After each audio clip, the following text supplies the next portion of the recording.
Welcome to Suman TV. నేను మీ నవీన్. ప్రస్తుతం మనం ట్రీట్మెంట్ రేంజ్ హాస్పిటల్లో ఉన్నాము. మనతో ఉన్నారు ప్రముఖ సైకియాట్రిస్ట్, అదేవిధంగా సెక్షువాలజిస్ట్ డాక్టర్ సునీల్ కుమార్ రెడ్డి గారు. హాయ్ సార్, నమస్తే అండి. నమస్తే సార్, చాలా వీడియోస్ చేసాం. ఇప్పటికే మనము ఒక అవేర్నెస్ అయితే తీసుకొని వస్తూ ఉన్నాము. సో అంటే ఒక సెక్స్ ఎడ్యుకేషన్ అనుకోవచ్చు దీన్ని. సో దీనికి సంబంధించి ఇంతవరకు మనము షాక్ వేవ్ థెరపీ అని చెప్పేసి మీరు ప్రతి మాట చెప్పేవాళ్ళు. మన దగ్గర కూడా ఈ ట్రీట్మెంట్ రేంజ్ హాస్పిటల్లో ప్రత్యేకంగా ఈ షాక్ వేవ్ థెరపీ చేస్తూ ఉంటారు. సో ఈ త్వరగా అంగస్తంభన సమస్యలు ఉన్న వాళ్ళకి షాక్ వేవ్ థెరపీ అనేది ఏ విధంగా ఉపయోగపడుతుంది, అదేవిధంగా దాని ప్రోబ్స్ ఎట్లా ఉంటాయి ఏంటి అనేది అడిగాను మిమ్మల్ని. దాని ప్రోబ్స్ ఏంటి సార్, ట్రీట్మెంట్ ఎట్లా చేస్తారని.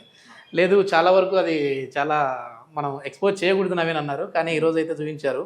ఇది మొత్తానికి అయితే అంగస్తంభన సమస్య ఉన్న వాళ్ళకి ప్రత్యేకించి తయారు చేసిన ప్రోబ్ ఇది.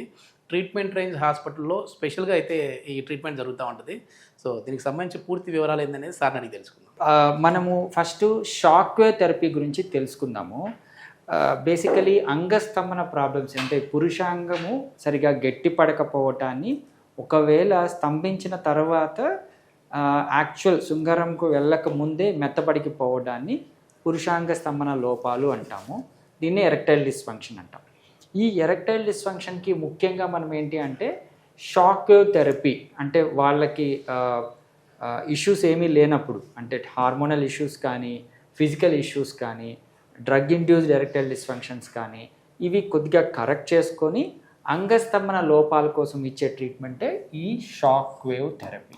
ఫస్ట్ మీరు చెప్పేటప్పుడు భయపడిపోయారు సార్, షాక్ అంటే. కానీ ఇది మనం కొన్ని రూల్స్ అండ్ రెగ్యులేషన్స్ ప్రకారము పబ్లిక్గా చూపించకూడదు కాబట్టి చూపించట్లేదు. చాలా సింపుల్ టెక్నిక్ సార్, అంటే జస్ట్ వైబ్రేషన్. మనము షాక్ అయితే కాదు ఇది. అవును. మనం షాక్ అంటే ఈవెన్ నాకు వచ్చిన క్లయింట్స్ కూడా ఇదే అడుగుతుంటారు, సార్ షాక్ ఏమన్నా ఇస్తారా అని. సో బేసికలీ ఇందులో షాక్ ప్రొడ్యూస్ కాదండి, కానీ దీంట్లో ఏంటంటే ఒక లోపల ఒక బుల్లెట్ లాగా అకౌస్టిక్ వేవ్స్ని అంటే సౌండ్ వేవ్స్ని ప్రొడ్యూస్ చేస్తుంది. ఆ బుల్లెట్ ఇక్కడి నుంచి ఇక్కడికి ట్రాన్స్ఫర్ అవటం వల్ల ఏంటి అంటే ఒక సౌండ్ వేవ్స్ ప్రొడ్యూస్ అవుతాయి. అవి సరైన ఇంటెన్సిటీతో మనకు పెన్నీస్ కణజాలానికి అంటే అంగం యొక్క కణజాలానికి తాకడం ద్వారా లోపల రిపేర్ అనేది జరుగుతుంది. సో ఈవెన్ ఈ షాక్ వేవ్ థెరపీస్ని ముందు అంటే ఫారిన్ కంట్రీస్లో కానీ ఫస్ట్ కనిపెట్టింది ఏంటంటే స్కెలిటల్ మజిల్ రిపేర్స్కి అండ్ బోన్ రిపేర్స్కి యూజ్ చేసేవాళ్ళు. దాన్ని లో ఇంటెన్సిఫై చేసి డైరెక్ట్గా అంగానికి అప్లై చేయడం అనేది జరుగుతుంది. ఇది ఎలా అప్లై చేస్తారు అంటే, ఇది అంగం అనుకుంటే ఆ అంగానికి డైరెక్ట్గా మనము షాఫ్ట్ వరకు అప్లై చేస్తాం. సో ఈ షాఫ్ట్ వరకు అప్లై చేసినప్పుడు ఏమవుతుంది, అంగంలోని కణజాలం యాక్టివేట్ అయ్యి దాంట్లో బ్లడ్ సప్లై అనేది ఇంప్రూవ్ అవుతుంది. సో ఇందులో నుంచి ఎటువంటి షాక్ కానీ కరెంట్ కానీ మనకు కణజాలానికి ఇబ్బంది పెట్టదు, షాక్ కూడా తగలదు.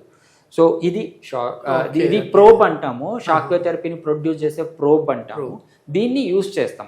బేసిక్గా క్లయింట్కి కనిపించే ఇష్యూ ఇది. అంటే మెయిన్ కరెంట్ కానీ ఎయిర్ కరెంట్ ఉత్పత్తి చేసే మిషన్ వేరేది ఉంటుంది, బట్ అంగానికి డైరెక్ట్గా అప్లై చేసే ప్రోబ్ వచ్చేసి దీన్ని. ఓకే, ఇది ఎన్ని సెషన్స్ తీసుకోవాలి సార్, అంటే అంగస్తంభన సమస్య ఉన్న వాళ్ళు? సో ఇప్పుడు మనం పురుషాంగ స్తంభన లోపాలు, ఈ ప్రిమెచ్యూర్ ఎజాకులేషన్స్, పర్ఫార్మెన్స్ యాంగ్జైటీ, ఈ సెక్షువల్ డిజార్డర్స్లో ఏంటి అంటే ఒక్కొక్కళ్ళకి ఒక్కొక్క విధమైన సమస్య ఉంటుంది. అందరికీ మనం జనరలైజ్ చేయలేం, కానీ బట్ యూజువల్గా ఏంటంటే ఎరెక్టైల్ డిస్ఫంక్షన్ కరెక్షన్స్కి మనం 8 సెషన్స్ నుంచి 12 సెషన్స్ వరకు మనం అప్లై చేయడం అనేది జరుగుతుంది. అంటే వీక్లీ రావాలండి వాళ్ళు? ఇది కూడా ఏంటి అంటే మామూలు international guide lines alternative day పెడతాము, రెగ్యులర్గా పెట్టేస్తాము. బట్ ఇది డెవలప్మెంట్కి ఇప్పుడు అంగంలో రక్తనాళాలు ఏర్పడి బ్లడ్ సప్లై ఇంప్రూవ్ అవడానికి మినిమం టైం అంటే 3 to 4 వీక్స్ తీసుకుంటుంది. సో వాళ్ళు త్వరగా తీసుకొని వెళ్ళిపోవడం వల్ల వాళ్ళకి ఇంప్రూవ్మెంట్ రాలేదని పేషెంట్లో కంగారు ఉంటుంది. సో మేమేంటి అంటే వీక్లీ 2 నుంచి వీక్లీ 1 చేసుకొనేసి అది minimum 2 months to 4 months okay ఈ షాక్ వేవ్ థెరపీ ఇవ్వడం అనేది జరుగుతుంది. దాంతో ఏమవుతుందంటే ఇంతకాలంగా ఇబ్బంది పడే వాళ్ళు ఈ 4 monthsలో ఇంప్రూవ్ అవ్వడం అనేది జరుగుతుంది. So it's depends on patient to patient. అందరికీ ఒకటి కాకుండా వాళ్ళ సమస్యను బట్టి మనం ఇవ్వడం అనేది జరుగుతుంది. ఏమైనా సైడ్ ఎఫెక్ట్ లాంటివి ఏమైనా ఉంటాయి అంటే ముందుగానే భయపడతా ఉంటారు కదా, అక్కడ సున్నితమైన భాగంలో ఇట్లాంటి ప్రోబ్స్ పెట్టడం వల్ల. సో ఏమైనా side effects? So any procedure కండి మనము ప్రొసీజర్కి ముందు, డ్యూరింగ్ ప్రొసీజరు, ఆఫ్టర్ ప్రొసీజరు ఎటువంటి సమస్యలు ఉన్నాయని, సైడ్ ఎఫెక్ట్స్ ఏమన్నా ఉన్నాయో చర్చించుకుంటాము. సో దీనికి డ్యూరింగ్ ప్రొసీజర్ అంటే చేసేటప్పుడు ఏంటి అంటే కరెంట్ షాక్ ఉండదు ఫస్ట్ థింగ్, కానీ డిస్కంఫర్ట్ ఇప్పుడు మనం పెట్టినప్పుడు కొత్తగా అబ్బాయి ఎప్పుడు సెక్షువల్ యాక్టివిటీ లేనప్పుడు కొద్దిగా డిస్కంఫర్ట్ ఫీల్ అవ్వచ్చు. బట్ అంతేగాని ఇప్పుడు మీరు చూసారు కదా ఇట్లా దీన్ని అంగం మీద అప్లై చేసేటప్పుడు ఎటువంటి డిస్కంఫర్ట్ ఉంటుందో అంతే ఉంటుంది, దానికి మించి ఏమీ సైడ్ ఎఫెక్ట్స్ ఏమీ ఉండవు. నెక్స్ట్ పోస్ట్ ప్రొసీజర్ అయిపోయిన తర్వాత యూజువలీ నాకేమన్నా సైడ్ ఎఫెక్ట్స్ ఉంటాయా సార్, మళ్ళీ అంగస్తంభన రాదా, దీన్ని మళ్ళీ అప్లై చేసుకోవాలా, ఇలాంటి క్వశ్చన్స్ అడుగుతూ ఉంటారు.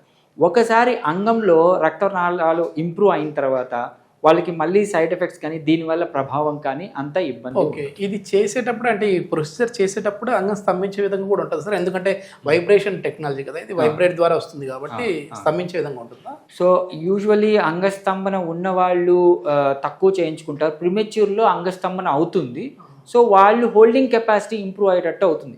కొంతమందికి ఎరెక్షన్స్ డ్యూరింగ్ ప్రొసీజరే వస్తాయి, బట్ దే ఫీల్ హ్యాపీ, అయ్యో ఇన్ని రోజులు రాంది నాకు ఇప్పుడు వచ్చినాయని. బట్ యూజువల్గా మనం ప్రొసీజర్ చేసేటప్పుడు అంతగా ఎరెక్షన్స్ ఉంటాయి. ఓకే, ఏమైనా టాబ్లెట్స్ లాంటివి కూడా మళ్ళీ యూజ్ చేయాలా ఈ ట్రీట్మెంట్ తీసుకుంటూ? యా, డ్యూరింగ్ ప్రొసీజరు నేనేం చేస్తాను అంటే టు ఇంప్రూవ్మెంట్, అంటే ఇప్పుడు మనం ఎక్సర్సైజ్ చేసేటప్పుడు కణజాలం ఉత్పత్తికి, ఆ ప్రోటీన్ ఇంప్రూవ్మెంట్కి, మనం చేసే ఎక్సర్సైజ్ ఒంటికి పట్టడానికి ఏవైతే డైలీ సప్లిమెంట్స్ లాంటివి పెడతామో దీనికి కూడా అలాంటి మెడికేషన్సే పెడతాను. సో వయాగ్రా లాంటివి నేను వీలైనంత వరకు అవాయిడ్ చేస్తాను. సో అంటే మినిమల్ మెడికేషన్స్ అయితే నడుస్తాయి. మొత్తం మీద చాలా వరకు కూడా ఈ ప్రోబ్ చూడడానికి ఒక గన్లా కనపడతా ఉంది, కానీ మీలో మగధనాన్ని పెంచే ప్రోబ్లా ఉపయోగపడుతుంది అని చెప్పేసి సార్ చెప్తా ఉన్నారు. సో మోస్ట్లీ వచ్చేసి 2 to 4 months అయితే ఈ ట్రీట్మెంట్ ఉంటుంది, ఎలాంటి సైడ్ ఎఫెక్ట్స్ అయితే ఉండవని చెప్తున్నారు. దీనికి సంబంధించి అంటే ఈ ఎరెక్టైల్ డిస్ఫంక్షన్కి సంబంధించిన సమస్యలు ఏదైనా ఉన్నాయంటే సో ఇక్కడ ట్రీట్మెంట్ రేంజ్ హాస్పిటల్లో ఒక అద్భుతమైన టెక్నాలజీతో ట్రీట్మెంట్ చేస్తున్నారు. ఎవరైనా ప్రాబ్లం ఉంటే కాంటాక్ట్ నెంబర్ ప్రొవైడ్ చేస్తా ఉన్నాం, మీరు నేరుగా సార్తో మాట్లాడచ్చు. Thank you sir.